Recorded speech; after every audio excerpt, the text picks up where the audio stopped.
monde spirituel, on ne parle pas de corps. Souvent, nous avons été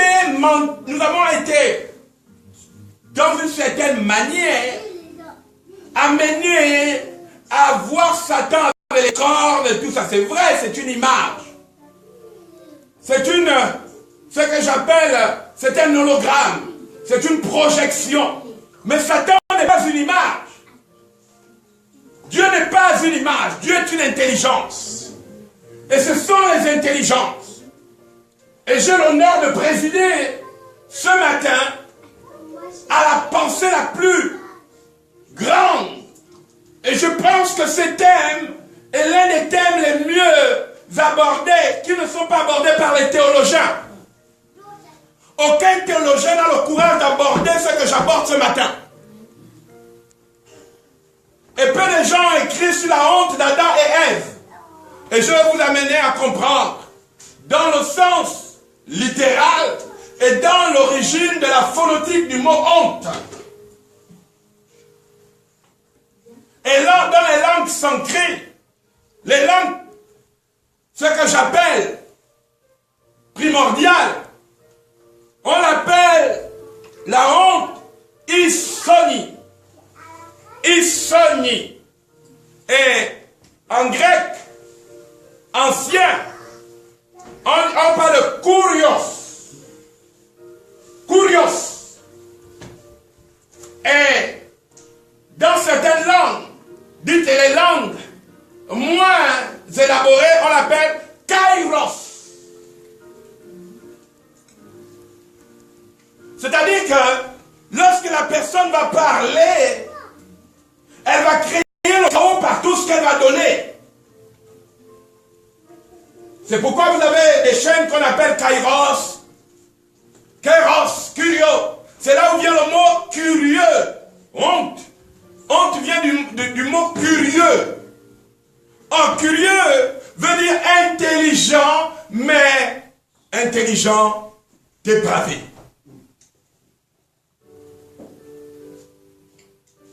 Intelligence dépravée. Hybride. L'intelligence hybride. Relation hybride. La Bible déclare qu'elle vit que l'arbre était bon à manger, agréable aux yeux, et qu'il était précieux pour ouvrir l'intelligence. Il prit donc de son fruit et en mangea. Et elle en donna aussi à son mari qui était avec, et ils en mangea. Aussitôt les yeux de tous les deux s'ouvrent, et il se rendit compte qu'ils étaient tous, alors ils se firent ici on parle de paille, en cousant ensemble des feuilles de figuier. En réalité, qu'est-ce que ça veut dire coudre? Alléluia. Elle a pris la déesse parce que elle a voulu ressembler au serpent. Et le serpent s'appelle ici figue. Quand on parle de figue ou figuet ou figuier. En fait, le vrai mot c'est pas figuier, c'est figuet. Or, ici on parle de Asmodèle. Ou S-modèle. S-modèle est la déesse des couronnes. C'est-à-dire que c'est là où la femme a mis des feuilles sur sa tête. Et c'est ce qu'on voit en ce moment sur Facebook. Vous allez remarquer que les jeunes filles dans le monde entier mettent des fleurs sur leur tête. C'est comme ça que Ève était. Et je vais vous parler de Ève. Mère Ève. La mère des mères, la mère primordiale, la mère vaincue, la mère humiliée, la mère de la honte, qui a été trompée par celle qu'on appelait la rusée. Or, la rusée, le mot rusée signifie intelligence hybride.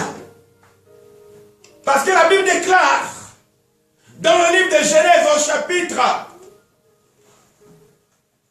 1, à partir du verset 26, que la Bible déclare ici que Genèse, Dieu créa l'homme mâle et femelle. Mais en réalité, mâle et femelle, ça veut dire quoi? Ça veut dire Lucifer, Asherah. Écoutez-moi bien, ce message est très important pour que vous puissiez comprendre où nous sommes. Il faut savoir que tout homme sur cette terre, qu'il soit pauvre et qu'il soit riche, sa question c'est de quelle mère est-il issu?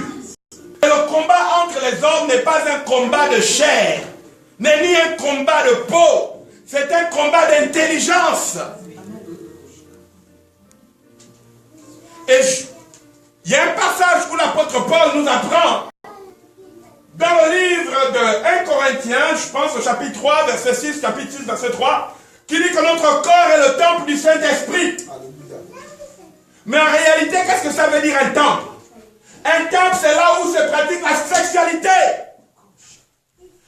Quand tu dis je vais au temple, le mot temple veut dire sexualité, si tu ne sais pas. On vous a caché. C'est pourquoi dans le temple, on chante, comme on gémit. Voilà, les vrais secrets qui ne vous ont pas été donnés par la religion. C'est pourquoi le mot temple veut se dire harem. C'est pourquoi lorsque ton corps n'est pas, c'est pourquoi vous ne voyez pas, les gens disent j'ai une intimité à le Saint-Esprit. Vous n'avez jamais entendu ça. Mais l'intimité, on l'emploie pourquoi? Oh, vous qui êtes des puritains, qui ne touchez jamais, alléluia, les vraies questions de la vie. Et quand on parle d'intimité, tu mets ton visage comme un corbeau, comme si tu avais, alors que tu es un vrai pratiquant de ces choses. Arrêtez. On vous a trompé. Parce que tout grand maître, qu'il soit rosicrucien, franc-maçon, pape, il pratique une intimité. Parce qu'adorer veut dire avoir une intimité. Et toute la question de notre adoration, ce sont les intimités. Toute personne qui a été possédée, que j'ai délivrée depuis que je suis arrivé en France, toute personne qui a été possédée d'un démon a une intimité avec l'entité. C'est ce qu'on appelle la hiérogamie. Et la souffrance d'un homme, c'est pourquoi la Bible dit que lorsqu'on aura chassé un démon d'un corps, il ira dans les lieux arides, ne trouvant pas du repos à cause de l'intimité qu'il a avec toi. Il ira chercher deux démons qui viendront en fait te violer.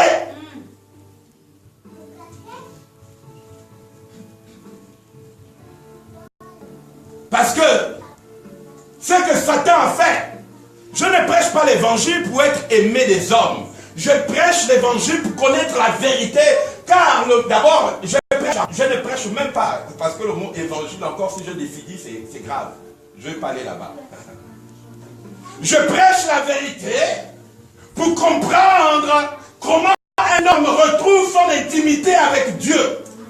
Parce que notre intimité a été faite à Rakiri.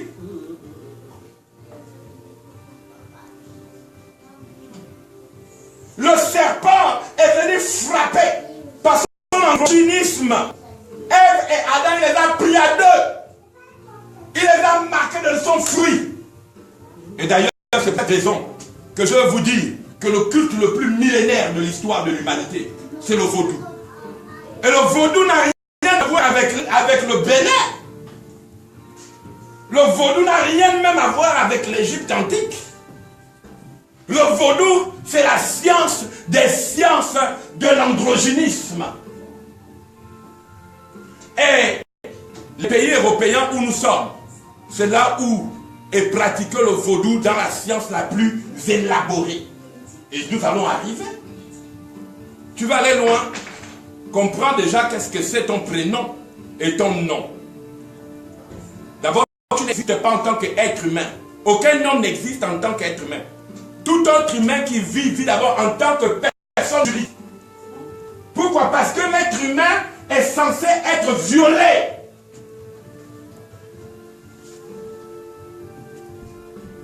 Tout ce qu'on reconnaît, on ne reconnaît pas un être humain sur la terre. Aucune terre au monde ne reconnaît un être humain. On reconnaît un être juridique et moral. C'est pourquoi on te donne un acte de naissance. C'est pourquoi on te donne un passeport. Aucun homme sur la terre, aucun être humain sur la terre n'est reconnu. Pourquoi? Parce que le codex Vaticanus, au Vatican, ça veut dire quoi?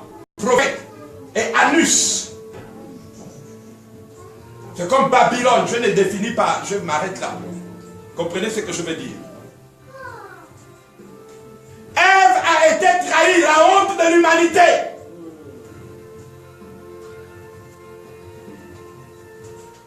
Sur la terre, il n'y a pas des êtres humains. Nous cherchons sur la terre notre humanité qui a été codifiée sur la personne juridique et la personne morale. C'est pourquoi quand tu meurs, on met une croix sur ton tombe, ça tombe. On met un croissant lunaire, on met une étoile dite de David. Parce qu'il faut que, de ton départ, on dise que c'est une âme qui a eu une intimité avec une entité. Quelle que soit cette entité, à la marque. Si par exemple, admettons, tu as été protestant, tu meurs à la croix des protestants. Si tu as été évangélique, assemblée de Dieu, peu importe ta domination, tu meurs sur la puissance de l'entité. C'est pourquoi on dit que l'homme, l'humain, vous savez à quel âge un homme meurt? Un homme meurt à 7 ans. Et aujourd'hui, les lois ont été abrogées. Ce n'est plus à 7 ans. Les lois vont être faites pour que l'homme meure à partir de 3 ans. Qu'est-ce que je veux dire par là? Et laissez-moi vous dire que dans toute la Bible, chaque fois qu'un homme veut retrouver son humanité à la personne des prophètes, ces personnes sont des hommes qui ont été humiliés. Aucun prophète sur la terre, si c'est un vrai prophète, n'a quitté cette terre sans être humilié. Jésus lui-même qui a été le Saint béni soit-il, on a déchiré ses vêtements. Il est parti nu à la croix. Vous pensez qu'à la croix, quand on dit qu'on a mis sa tunique, vous pensez qu'à ce qu'on dit que voilà, on avait mis un pain sur lui pour cacher sa nudité. Non, on ne cache pas la nudité. Pourquoi? Parce que devant la déesse androgyne, tout homme qui ne l'adore pas mérite de mourir nu. Et c'est pourquoi dans nos pays, dites pays africains artificiellement créés, pour notre honte,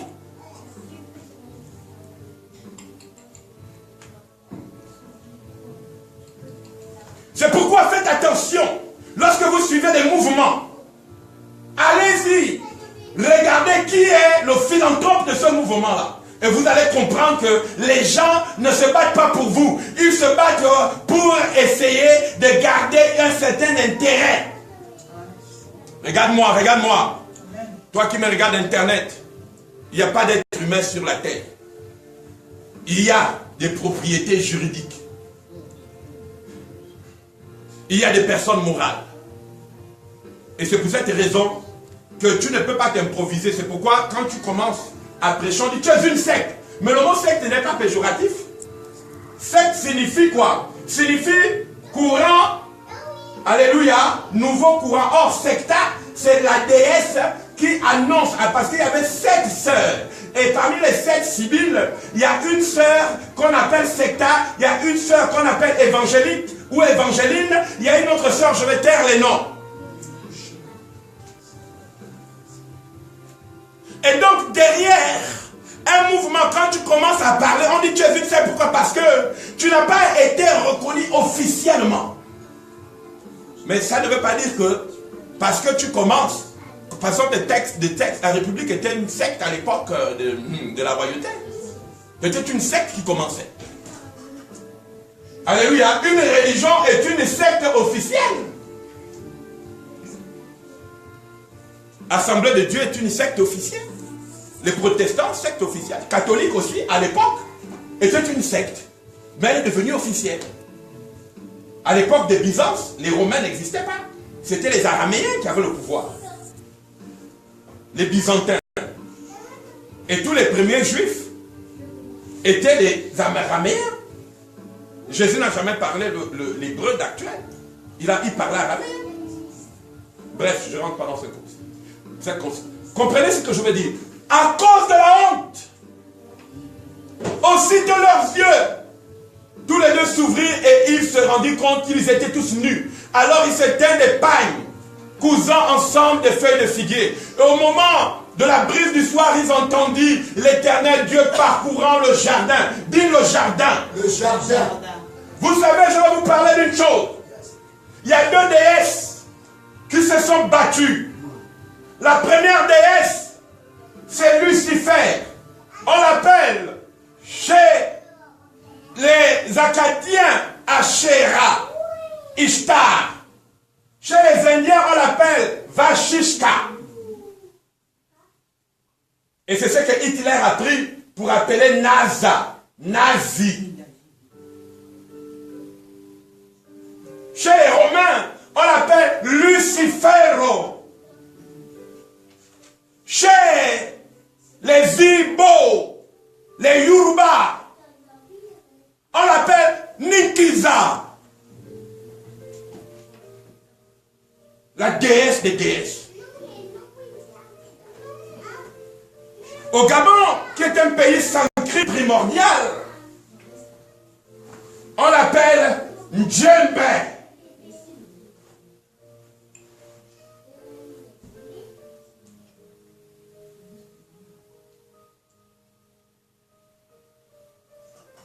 C'est pourquoi, en Djembe, les femmes portent les fleurs à la tête pour leur cérémonie occulte.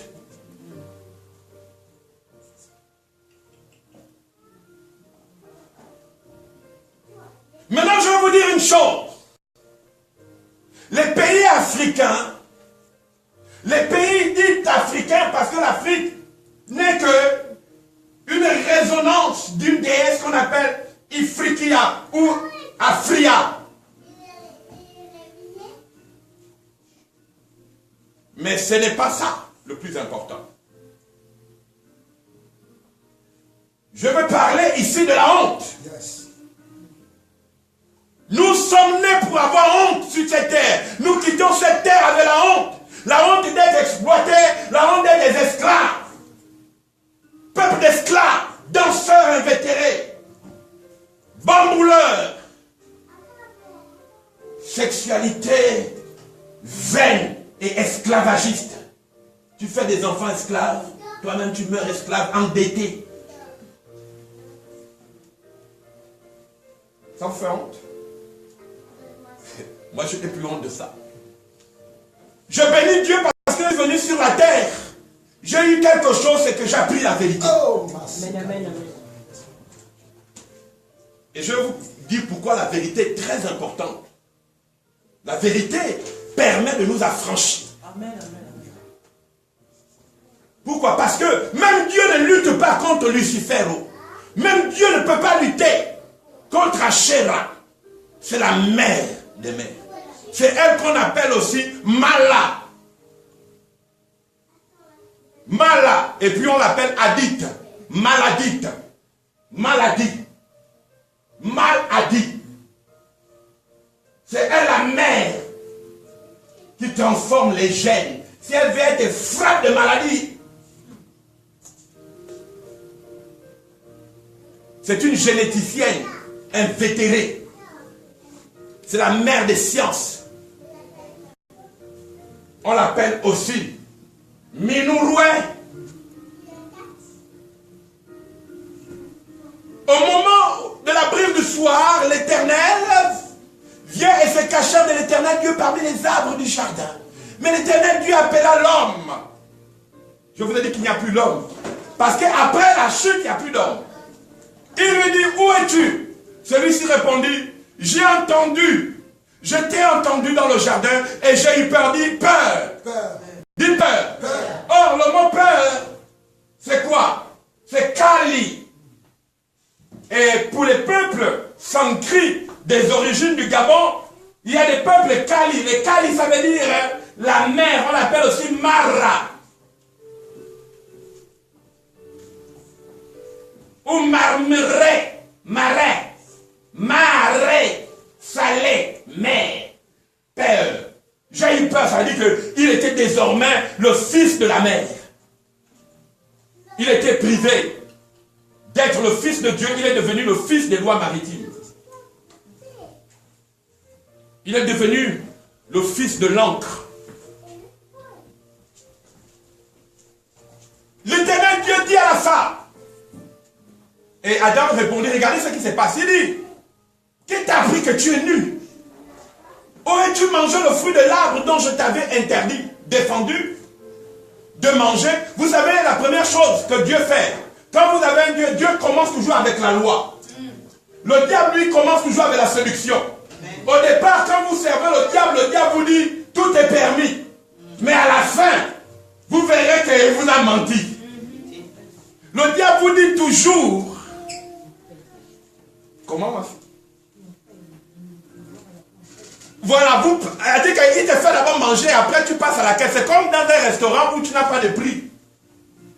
Tu rentres, on dit, monsieur, vous voulez manger quoi? Commandez tout ce que vous voulez. Il n'y a pas de prix. Il dit, mais j'essaie de voir la carte. Non, il n'y a pas de carte ici. Mangez et buvez comme vous voulez. Non, mais c'est même pas libre service. Elle dit que ça tombe des vies. Mangez, monsieur. Tu manges, tu bois. Oh, vous avez un champagne, on donne lui le champagne. Vous avez acheté la voiture sort là-bas.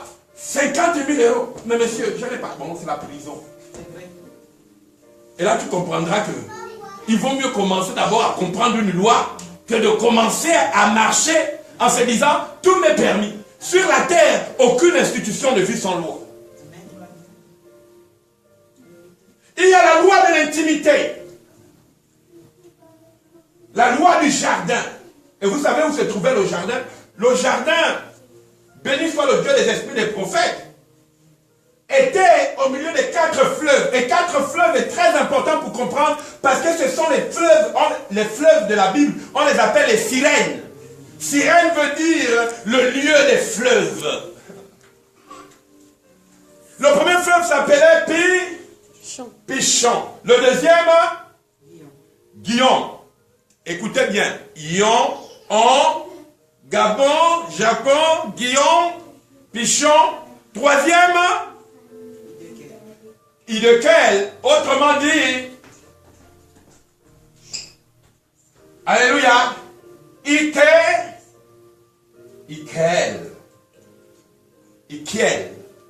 ou bien Ézéchiel, Idéchiel.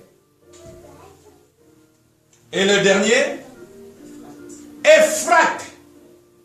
Oh, Ephrat, ça ne vous fait pas penser à un fils de Jacob? Ephraim. Oh, Ephraim, vous divisez à 2.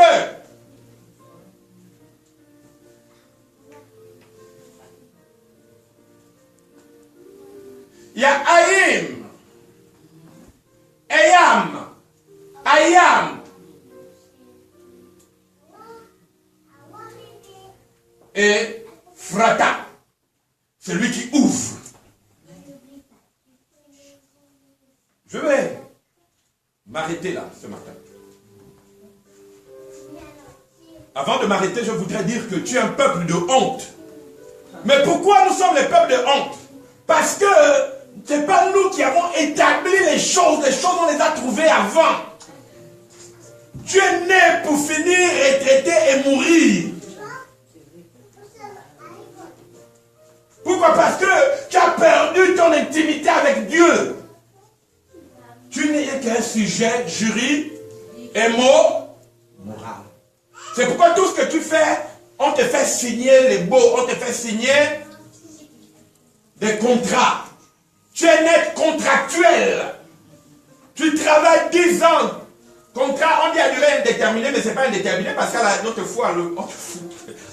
Tu décales malgré tes compétences au moment venu. Alors, qu'est-ce que ça veut dire? Ça veut dire que tout être humain sur la terre a perdu sa souveraineté. Mais, il y a une chose que Dieu va dire. L'Éternel Dieu dit à la femme, pourquoi tu fais cela? Elle dit, elle n'a pas accusé Adam. Béni soit mère Ève. Elle est restée digne. amener à comprendre comment on retrouve la gloire quand on appelle Ève. Mais qui est Ève? Je vais vous enseigner. La Ève, Dieu a créé le jardin pour Ève. La jalouse, la méchante de ses fils qui contrôle le monde. Ces reptiliens ont changé l'image des fils de Ève que nous sommes pour faire de nous des êtres juridiques. Mais le temps est en train de courir contre eux. Il leur reste peu de temps. Ils ont dit, vous savez, le corps de l'homme est un hologramme. Nous ne sommes pas noirs. Nous ne sommes pas blancs. Nous sommes des intelligences. Parce qu'il y a des noirs qui sont aussi méchants que peut l'être leur mère, le diable. Il y a des blancs qui peuvent être aussi bons que leur mère Ève. Il y a des noirs qui peuvent être aussi bons, doux que leur mère Ève, les fils du jardin. Peut-être aussi méchants que leur mère serpent, les fils de la grotte, les fils, alléluia, des ravins, les mitras. Les fils des cavernes, les enfants de la sorcellerie, les vaudousans. Vaudou, vous ne voyez pas que vaudou, ça ressemble à hindou. Tout est mis par le doux, c'est faux, c'est le mauvais doux. Et c'est pourquoi je voudrais terminer mes propos en disant ceci. Que nous venons d'un peuple important. Et j'ai eu la grâce, et j'ai la grâce pour ma part, de venir d'un peuple et d'une origine primordiale. Et certains peuples qui ont subi l'exploitation des lois de ce monde viennent de ces peuples. Et vous savez que Ève, d'où vivait Ève? Je vais vous dire là où Ève a vécu. Vous savez, nos peuples dont je suis issu ont été capables de retrouver la terre et le jardin promis. Et je n'ai pas honte de le dire, la France a connu ses plus belles années d'exploit lorsqu'elle a découvert les puits de Rabi Kunga au Gabon. Et je sais de quoi je parle. Il y a des peuples comme ça. Mais ce peuple est modifié. Ce peuple, il n'y a plus des êtres humains parmi ce peuple. Le peu d'êtres humains qui vivent sont envoûtés par le vaudou. Le vaudou a humilié nos parents. Le vaudou a mené des siècles, des générations entières en esclavage par les lois maritimes. Le vaudou n'a rien à voir avec le Bénin. Le vaudou n'a rien à voir avec... Le vaudou est une intelligence. Le vaudou, c'est le vaudor. Le vaudou, c'est ceux qui ne veulent pas que nous retrouvons notre droit divin. Le vaudou a humilié Moïse. Le vaudou n'a pas peur de Dieu. Le vaudou est un esprit outrancieux. C'est un esprit qui outrage même Dieu au cœur de la montagne. Pendant que Dieu avait sorti Moïse pour devenir un être souverain, la Bible déclare que le vaudou était caché derrière Moïse dans certains types de personnes qui avaient l'intelligence de leur mère, la rusée, l'hybride, l'androgyne, la Beyoncé, la Jay-Z, la sorcière, la Donna Bega, la Marima, la Kali, vampireuse des vampires, la jetteuse de sorts. On l'appelle la malédiction, l'impunique. Impunique veut dire quoi? Celle qui a trahi la sexualité de Dieu. Celle qui séduit hommes et femmes. Elle ne connaît pas de genre. Elle te livre à la honte devant Dieu, tu sens tellement mauvais.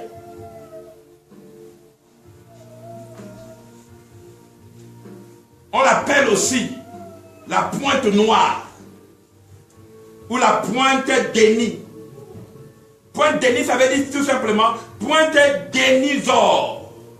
Dénisor, ça veut dire que la jetteuse de sort. Dénisor.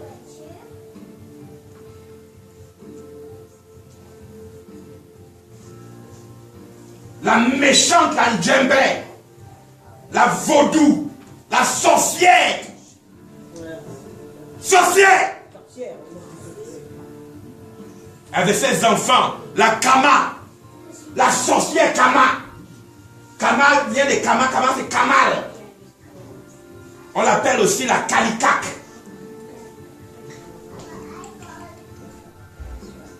Et aussi longtemps que nos chefs, nos hommes de pouvoir seront ses adorateurs, parce que tout homme ne vit que par le Dieu qu'il adore. Tu n'es béni qu'en fonction du Dieu. Il n'y a pas de droit sur la terre que le droit divin.